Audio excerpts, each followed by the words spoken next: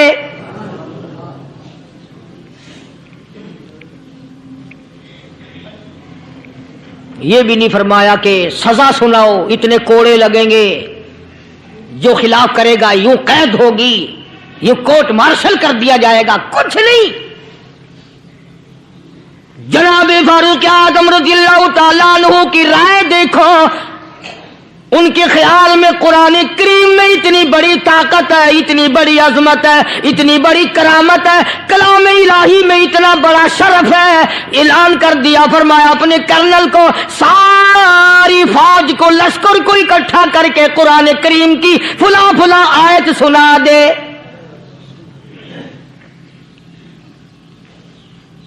اور اس کے بعد بے دھڑک فوج کو، لشکر کو اسی راستے سے گزار کے لے جا، بے دھڑک لے جا.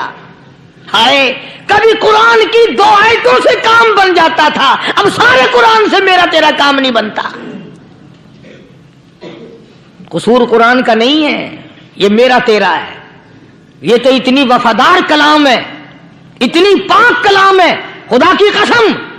ہزاروں رجسٹروں کے گتے، ہزاروں چائے کے ڈبے، ہزاروں مٹھائی کے ڈبے، لاکھوں کروڑوں دوائیوں کے ڈبے گندے نالوں پہ، کوڑیوں پہ، روڑیوں پہ پڑے ہیں. اور جس گتے نے قرآن کے ساتھ یاری لگا لی، خدا کی قسم کوئی آدمی بغیر وضو اس گتے کو بھی ہاتھ نہیں لگا سکتا. ہزاروں نہیں، لاکھوں کپڑے مارکیٹ میں پڑے ہیں، پر جس کپڑے نے قرآن سے یاری لگا لی، جو کپڑا جزدان بن کر قرآن پہ چڑھ گیا، لوگ اس کو بھی چومتے ہیں، اور چومنا چاہیے. یارو کپڑے نے قرآن سے یاری لگائی تو کپڑا عظمت والا بن گیا، گتے نے یاری لگا لی تو گتا بن گیا. ہزاروں قسم کے کاغذات روزانہ ذلیل ہوتے پھرتے ہیں، جس کاغذ پہ قرآن لکھا گیا وہ عظمت پا گیا، جس سیاہی سے قرآن لکھا گیا وہ سیاہی عظمت والی بن گئی. ارے اگر مسلمان قرآن کو اپنے اندر پیدا کر لے، اس کی عظمت کو بسا لے، اس کو اپنا لاہ عمل بنا لے، اس کو اپنے سر پہ رکھ لے، تو کیا یہ بندہ قرآن کے ساتھ وفاداری کرے تو قرآن کیا خیال ہے قرآن بے وفائی کر دے گا؟ یقین نہیں، یقین اصل بات اعتقاد کی ہے. یقین کا تو یہ عالم بنا ہوا ہے کہ اگر کوئی چوری کا معاملہ ہو جائے اور کسی پر شبہ ہو، اگر اسے کہو کہ قرآن اٹھا دے تو دیر نہیں لگائے گا، اور اگر کہے کہ فلانی خانگاہ کا کنڈا مار دے کہ یہ کام میں نہیں کرتا. خانگاہ کے کنڈے پہ ایمان ہے، قرآن پہ ایمان نہیں. اس پر یقین ہے کہ پیر اندھا کر دے گا، اور یہاں یقین نہیں کہ جس خدا نے پیدا کیا اگر میں نے جھوٹا قرآن اٹھایا تو وہ برباد کر دے گا.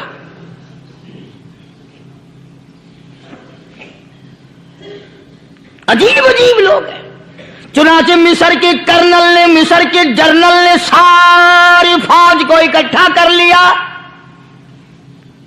اس نے بھی یہ بات تو نہیں کہی کہ فاروق اعظم کو دوبارہ خط لکھتا کہ حضرت یہ تو 2 آیتیں آپ نے لکھی، یہ تو سارا قرآن روز پڑھتے ہیں، پر بنے گا کیا؟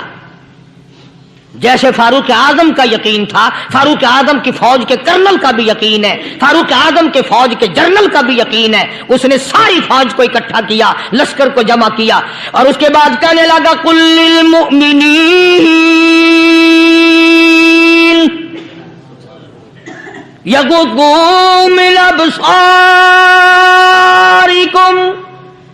ویحفظوا فروجہم ذالک ازکی لہم ان اللہ خبیر بما یصنعون. او لوگو، خدا تمہیں کہتا ہے اپنی آنکھوں کی حفاظت کرو، اگر تمہاری نظریں غلط جگہ پڑی اپنی عزت کی حفاظت کرو، اپنی آبرو کی حفاظت کرو، اگر غلط نظریں پڑی غلط استعمال ہوئی، ان اللہ خبیر بما یصنعون، اللہ پاک تمہاری ساتھ ساتھ ہے، وہ ہر چیز کو دیکھتا جائے گا، وہ ہر چیز تمہاری دیکھے گا۔ چنانچہ تاریخ شاہد ہے، ابن حشام نے لکھا ہے، ابن خلدون نے لکھا ہے، اور کئی مورخین نے لکھا ہے کہ جب مسلمان جرنل نے، مسلمان کرنل نے اپنی فوج کو قرآن کی 2 آیتیں سنائی اور اس کے بعد حکم دیا چلو، تمام کا تمام لشکر چل رہا ہے، ادھر ڈھول بجا، دھماکے بجے، گانا شروع ہوا، گانا بجانا شروع ہوا، ساری فوج نکل گئی، سارا لشکر چلا گیا، لڑکیوں نے دیکھا کہ یہ تو ختم ہو گئے، نیچے آواز دے کے کہنے لگی اور جانے والوں یہ ساری فوج کئی اندھوں کی فوج تو نہیں؟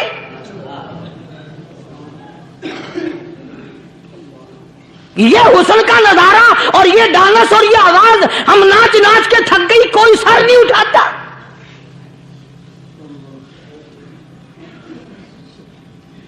اور آج دیکھ لیں آپ، ہر گھر کے اوپر وہ لگا ہوا ہے ایریل، لعنت کا ایریل لگا ہوا ہے، لعنت کا ایریل۔ حاجیو تم کیا کہتے ہو کہ ہمارے گھر کا اس میں کیا بگڑے گا؟ خدا کی قسم وہ بگڑتا ہے، وہ دیمک لگتی ہے، وہ تباہی پھرتی ہے، تمہیں پتہ بھی نہیں چلتا۔ تم نے کیا سوچ رکھا ہے؟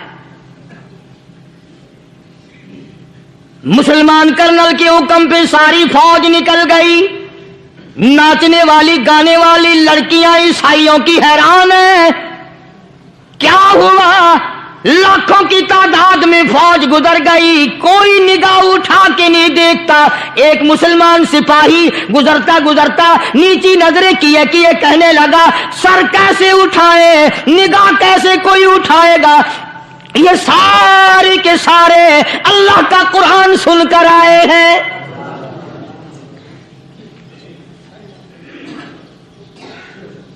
کیسے کوئی نگاہ اٹھائے گا؟ کیسے کوئی سر کو اٹھائے گا؟ یہ سارے کے سارے اللہ کا قرآن سن کر آئے ہیں۔ ان کا عمل ہوا نا قرآن پہ، ان کے عمل کا کتنا بڑا اثر پڑا۔ مورخین نے لکھا، ابن حشام لکھتا ہے عیسائی لڑکیوں نے چھلانگیں لگا دی، کوٹھی سے نیچے آ گئی، کہنے لگی عام مسلمانوں وہ قرآن ہمیں بھی سنا کے جاؤ جس میں اتنی اسپرٹ ہے، اتنی طاقت ہے، جو حسن کے نظارے سے روک دے، جو گانے بجانے سے روک دے۔ یہ تو آدمی کے دل کا سکون ہے، نہ گانا سنتے ہو نہ حسن کا نظارہ کرتے ہو، جاتے والے یوں نہ جاؤ، ہمیں بھی وہ قرآن سنا کے جاؤ۔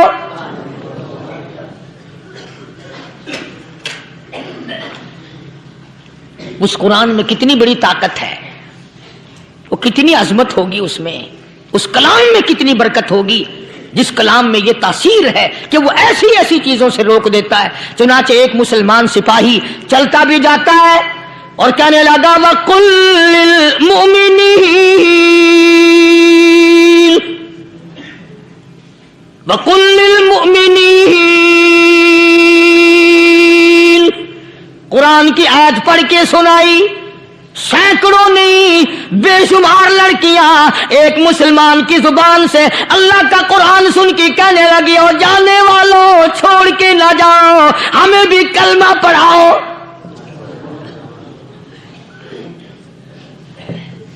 جتنی بھی وہ ناچنے گانے والی تھی تمام کے تمام کلمہ پڑھ کر مسلمان بن گئی، اور مورخین نے لکھا ہے آخری دم تک قرآن کی شیدائی اور دیوانی بن کے گزری ہے۔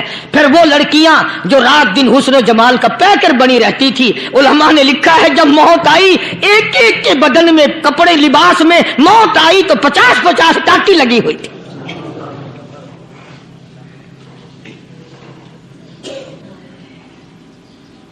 بظاہر تو آج بھی بڑی جھاڑا پنجی ہے، بڑی صفائی ہے، بڑی دوڑ دھوپ ہے۔ اسی کو مجذوب الاعلان کہتا بظاہر تو ہر شے میں بے حد صفائی، مگر دل میں ہے گندگی انتہائی، کبھی اس کے دھوکے میں آنا نہ بھائی، یہ سب ہے رعائی، بس ہے رعائی۔ یہ تو چیز ہی کچھ نہیں. بڑے بڑے دھندے ہم نے پلٹتے دیکھے, بڑے بڑے نظام بگڑتے دیکھے. محمد عربی صلی اللہ تعالی علیہ وسلم کے دربار میں بڑے بڑے لوگ آتے تھے. اللہ غنی, نگاہ نبوت نے جس کو رنگ دیا, سبحان اللہ, پھر قیمت تو بن گیا, وہ اسلام کی دولت سے پیچھے نہ ہٹا. کوئی پیچھا پھر کے دیکھا ہی نہیں کہ ہم کیا کر رہے ہیں. ایک لذت تھی, ایک کیف تھا, ایک سرور تھا صحابہ کرام کو. کہاں سے وہ چیز ہم لائیں, کیسے ہم میں وہ چیز پیدا ہوگی. جنگ بدر ہوا, بڑی بہترین بات ہے, توجہ لکھ کے لے جاؤ, انشاءاللہ قبروں میں دعائیں دو گے. جنگ بدر ہوا, 70 سے زیادہ کافر پکڑے گئے, مدینے میں پکڑ کے قیدی بنا کر کے لائے گئے. تنگ دستی کا زمانہ ہے.